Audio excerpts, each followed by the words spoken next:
하나님의 크신 은혜와 사랑이 여러분의 삶 가운데 가득하시기를 축복합니다.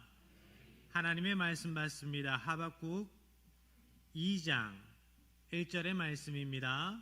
한 목소리로 함께합니다.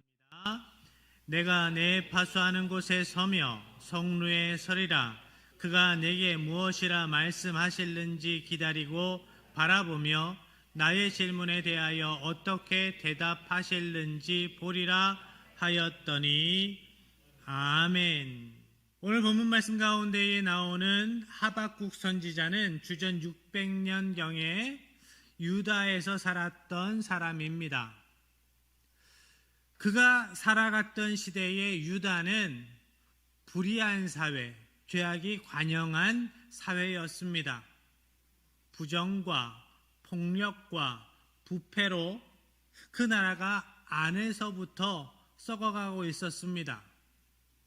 그리고 느부갓네살 왕이, 바벨론 느부갓네살 왕이 애굽을 정벌하고 이제 유다를 치려고 준비하던 시점이었습니다.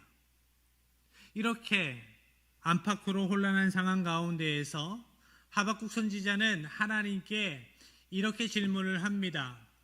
하나님, 왜 가만히 계십니까? 이렇게 불의한 시대, 이렇게 부패한 시대에 하나님은, 공의의 하나님은 왜 저들을, 죄된 저들을, 악한 저들을 심판하지 않으십니까? 왜 가만히 계십니까?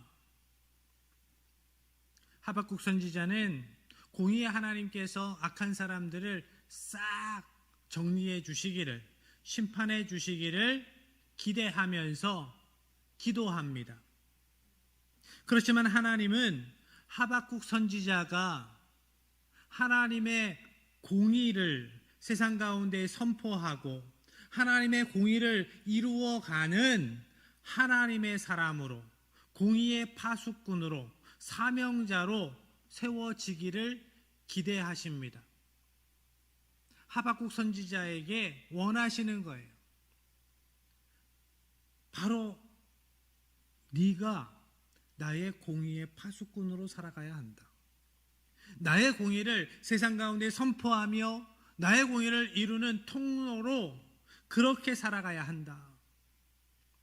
하나님께서 기대하시는 하나님의 공의를 세상 가운데 이루어가는 공의의 파수꾼은 어떠한 사람일까요?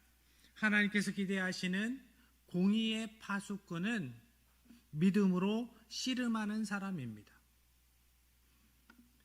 1장 1절의 말씀입니다. 함께합니다. 선지자 하박국이 묵시로 받은 경고라. 경고라는 단어가 나옵니다. 히브리어로 마사라고 하는데 그 뜻이 짐입니다. 짐, 무거운 짐. 그래서 하나님께서 하박국에게 주신 말씀, 하박국이 받은 경고는 하박국의 짐이라는 의미입니다. 세상을 향해서 하나님의 심판과 회복의 말씀을 선포하는 것, 전하는 것, 이것이 하나님께서 하나님의 의를 이루어 가시기 위해서 하나님의 사람 하박국에게 맡기신, 지우신 짐이다. 그에게 주신 사명이라고 말씀하시는 겁니다. 하나님께서는 오늘도 우리에게 마사, 짐을 지우십니다. 사명을 주십니다. 하나님께서 여러분에게 주신 마사는, 사명은 무엇입니까? 오늘 우리가 하나님께서 우리에게 지우신 짐, 사명을 바로 알고 사명을 감당함으로 살아가야 합니다. 누가 집안의 장남이고 장녀일까요? 먼저 태어난 사람이 무조건 장남, 장녀 아닙니다. 여러분, 집안에 문제가 생겼을 때 그 문제를 나의 짐으로, 그 문제를 나의 문제로 생각하고 그 짐을 지는 사람이 진짜 장남이고 진짜 장녀인 겁니다. 평소에는 자기가 장남임내 자기가 뭐가 되는 것처럼 목 뻣뻣하게 다니다가 다른 사람들 막 이렇게 하라고 저렇게 하라고 이야기하다가 문제가 딱 생겼을 때는 난 모르지, 난 못해, 나하고 상관없는 일이야 라고 이야기를 합니다. 그 사람은 장남도 뭣도 아닙니다. 가족의 구성원이라고 이야기할 수도 없습니다. 나에게 허락된 짐을 져야 그것이 장남이고 그 가족의 구성원인 겁니다. 문제가 다 해결된 다음에 나중에 와서 또 으스대면서 자기가 뭐나 된 것처럼, 잘못된 거죠. 어떠한 문제가 있었을 때 가정에, 직장에, 공동체에, 교회에, 나라에, 이 민족에게 무슨 일이 있었을 때 그것을 나의 짐으로 생각하고 그 짐을 지는 사람, 그 문제를 해결하기 위해서 애쓰는 사람, 그 사람이 그 공동체의, 그 가정의, 그 교회의, 그 나라의 영적인 장자임을 기억하시기 바랍니다. 하박국 선지자 그 이름에 포옹하다, 씨름하다라는 뜻이 있습니다. 하박국은 그 불의한 이들이 득세하는 것 같은, 못된 사람들이 잘 먹고 잘 사는 것처럼 보이는 그 시대 속에서 그 세상의 문제들을 가지고 하나님 앞에 끈기 있게 매달리고 애썼던 하나님의 사람입니다. 그 문제를 나의 문제로 여기고 그 짐을 나의 짐으로 여기고 애써서 기도로 씨름하며 살아갔던 그 사람 하박국 선지자가 그 시대의 영적인 장자였던 겁니다. 성도 여러분, 삶에서 만나는 문제, 그 문제를 가지고 믿음 안에서 씨름하시기 바랍니다.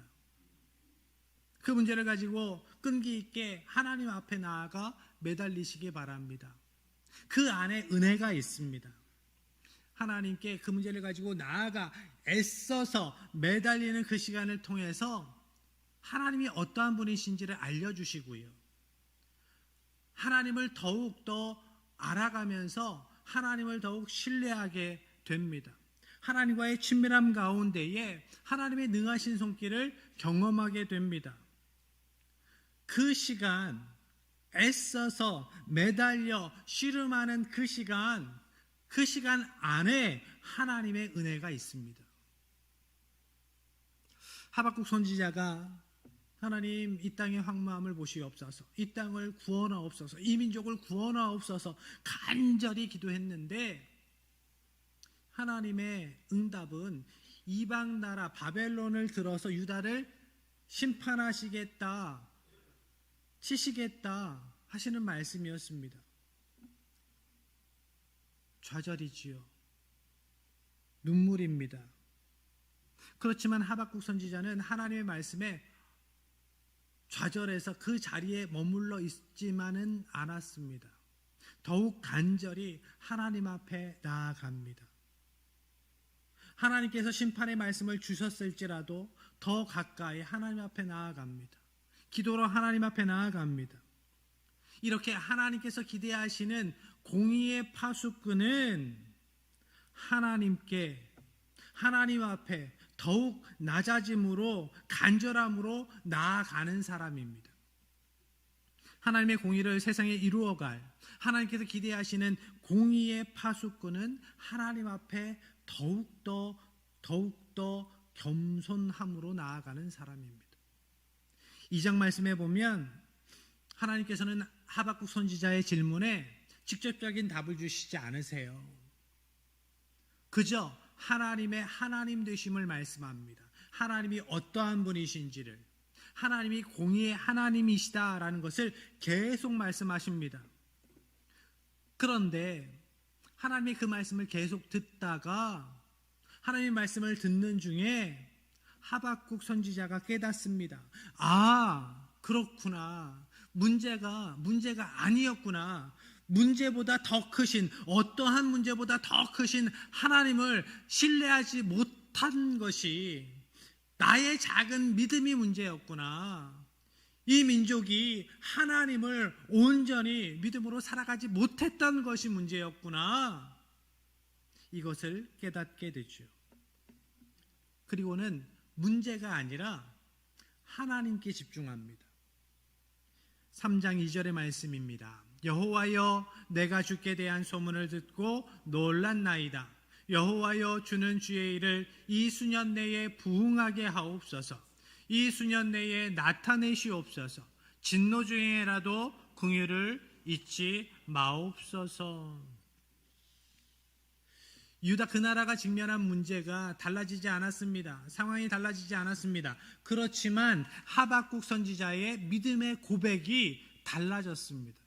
내가 주께 대한 소문을 듣고 놀랐나이다.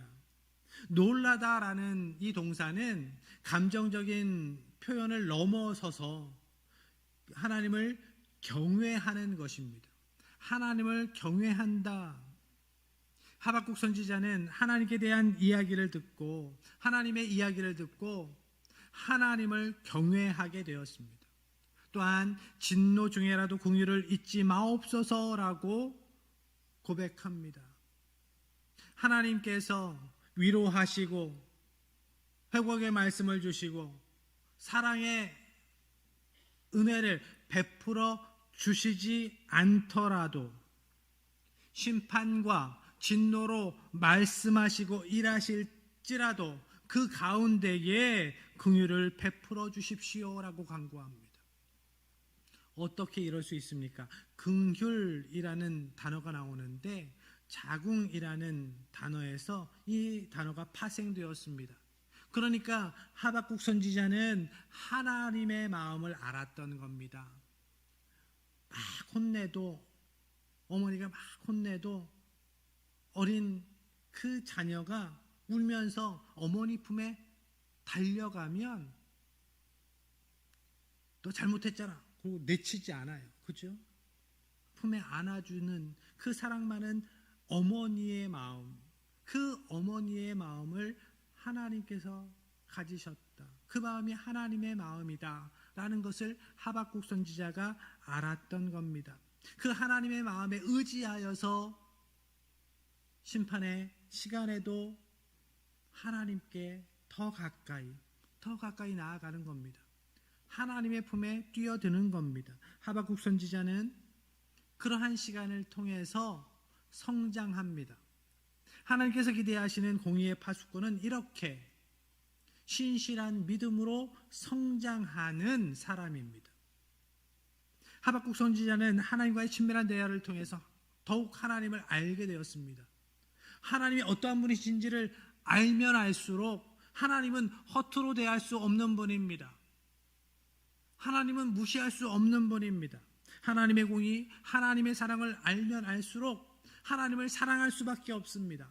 하나님을 경외할 수밖에 없습니다. 하나님을 더욱 깊이 알게 되고 하나님을 더욱 사랑하고 하나님을 더욱 경외하게 될 때 하박국 선지자는 그 믿음이 점점 성장하게 됩니다. 성숙하게 됩니다. 그래서 이러한 성숙한 믿음의 고백을 합니다. 3장 17절 18절입니다. 비록 무화과 나무가 무성하지 못하며 포도나무에 열매가 없으며 감람나무에 소출이 없으며 밭에 먹을 것이 없으며 우리의 양이 없으며 외양간에 소가 없을지라도 나는 여호와로 말미암아 즐거워하며 나의 구원의 하나님으로 말미암아 기뻐하리로다. 아멘. 우리가 여는 찬양에 이 말씀을 가사로 작곡한 찬양을 불렀습니다. 무화과 나무 잎이 마르고 포도 열매가 없으며.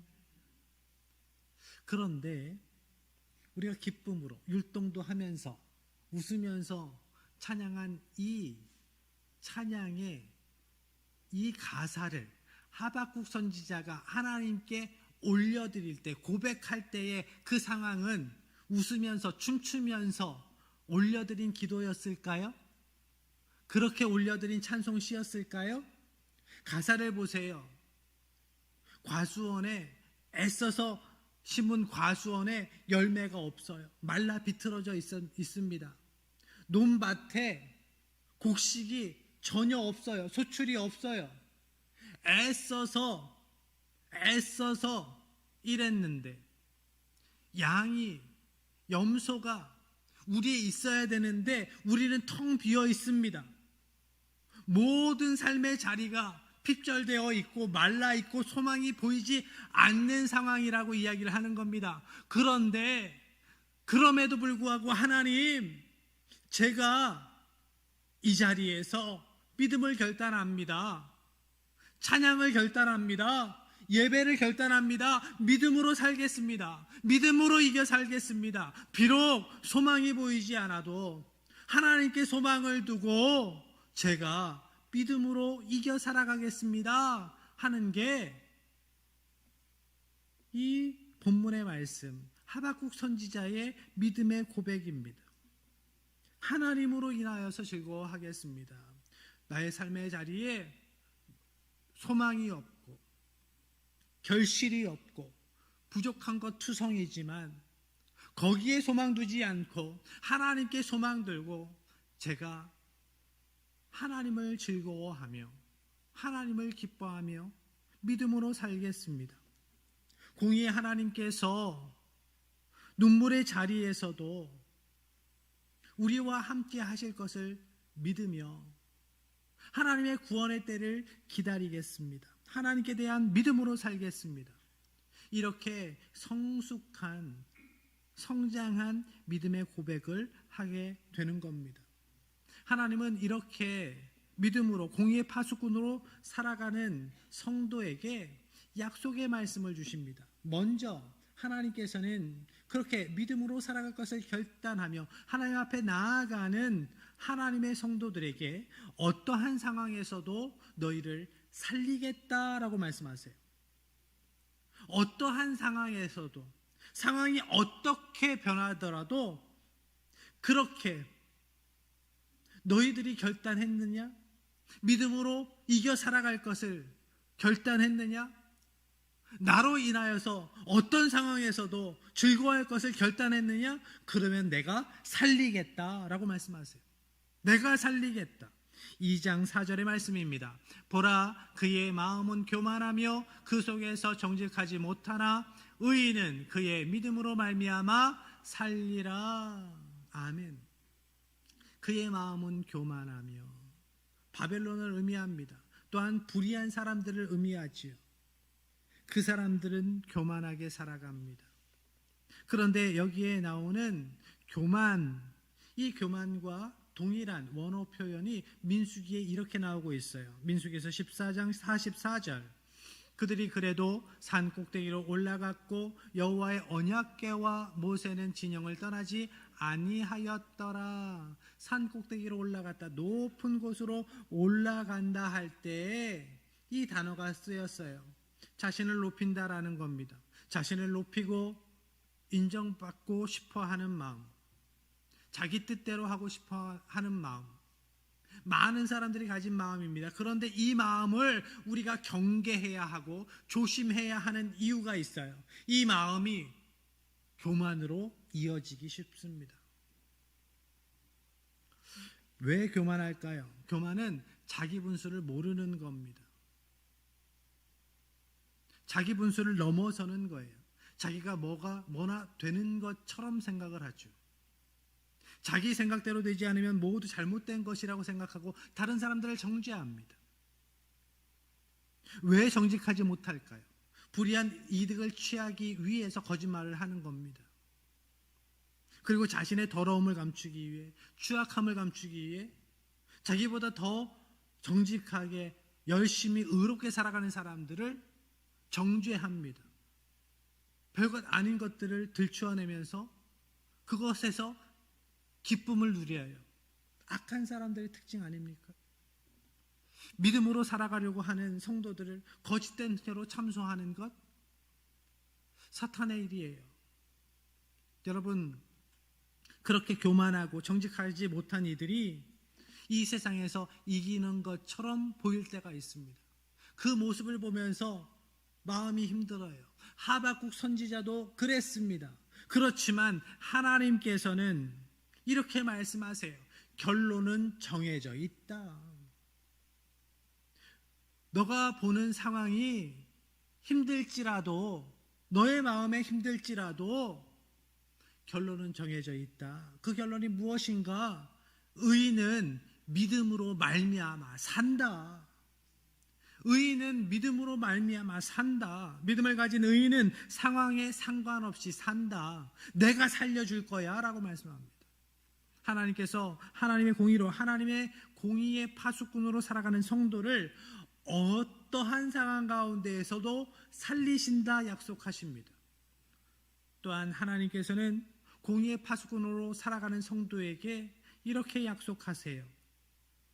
하나님의 질서로 회복시켜 주겠다. 하나님의 질서로 회복시켜 주겠다. 2장 14절의 말씀입니다. 이는 물이 바다를 덮음같이 여호와의 영광을 인정하는 것이 세상에 가득함이니라. 아멘. 물이 바다 덮음같이. 물이 바다를 덮는다는 것이 무슨 의미입니까? 바다는 물인데요, 물 위에 물을 붓는다. 전에 말씀드린 것 같습니다. 옛날에 이스라엘 사람들은 물 하면 하나님의 은혜, 성령님, 하나님의 영을 상징했어요. 반면에 바다는 두려움의 상징입니다.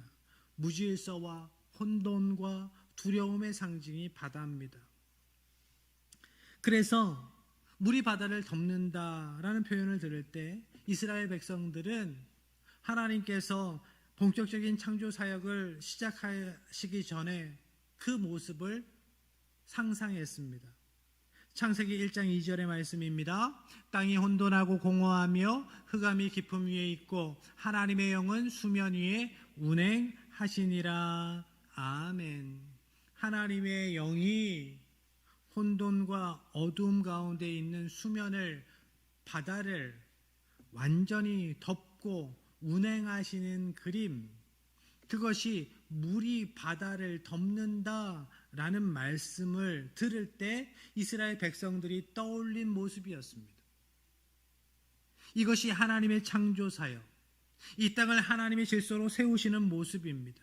하나님의 질서로 혼돈과 무질서의 세상이, 불의한 세상이, 찢겨진 세상이 회복되는 것, 하나님의 말씀으로 씻기고 하나님의 질서로 세워져 가는 것, 그것을 말씀하는 거예요. 여호와의 영광을 인정하는 것이 세상에 가득할 것이라.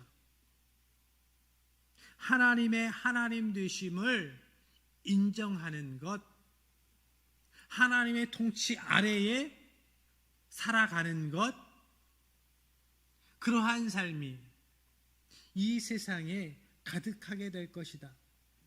지금은 불의하고 죄된 인생들이, 악한 사람들이 잘 먹고 잘 사는 것 같아도 아니다. 하나님께서 끝까지 그들을 내버려 두지 않으신다. 하나님의 질서로 이 땅은 회복될 것이다. 눈물 나는 오늘을 살아가면서도 이 땅과 이 민족을 위한 공의의 파수꾼으로서의 사명을 잘 감당해야 합니다. 그렇게 믿음으로 살아가는 하나님의 백성들, 그 백성들은 믿음으로 말미암아 산다라고 약속하십니다. 그 믿음을 보시고 구원해 주실 것이다 라고 말씀합니다. 공의의 파수꾼으로서의 책임을 다하는 하나님의 백성들을 통해 이루어 가실 하나님의 역사가 있다. 하나님의 능력이 있다. 하나님께서는 그 회복의 역사를, 은혜의 때를 약속해 주십니다. 하나님의 하나님 되심을 인정하는 세상, 하나님의 주권 가운데 살아가는 가정, 일터, 교회, 이 나라, 이 민족. 오늘 우리는 하박국 선지자가 바라보았던 세상을 바라봅니다. 죄악이 가득한 세상, 자기 의로움만을 이야기하면서 분쟁하는 세상, 자기의 죄가 드러났음에도 불구하고 부끄러워하지 않는, 그러면서 다른 이들의 작은 죄를 들춰내면서 분쟁하고 공격하기에 끊임없는 이 나라, 이 민족. 그렇지만 이 세상, 이 죄악된 세상을 모른 척 등 돌리지 않고 그것이 나의 짐으로, 하나님께서 나에게 맡기신 마사로, 사명으로 생각하며 기도로 살아갈 때 하나님은 우리의 기도를 근거 삼으셔서 역사하십니다. 믿음으로 살아가는, 공의의 파수꾼으로 살아가는 여러분의 삶의 지경 가운데에 하나님 은혜로, 능력으로 역사하실 것입니다. 하나님께서 하나님의 은혜로, 하나님의 복으로, 하나님의 질서로 여러분의 심령을 회복시켜 주시기를 축복합니다.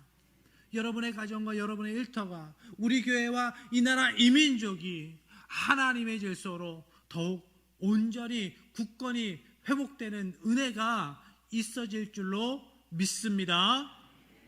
아멘.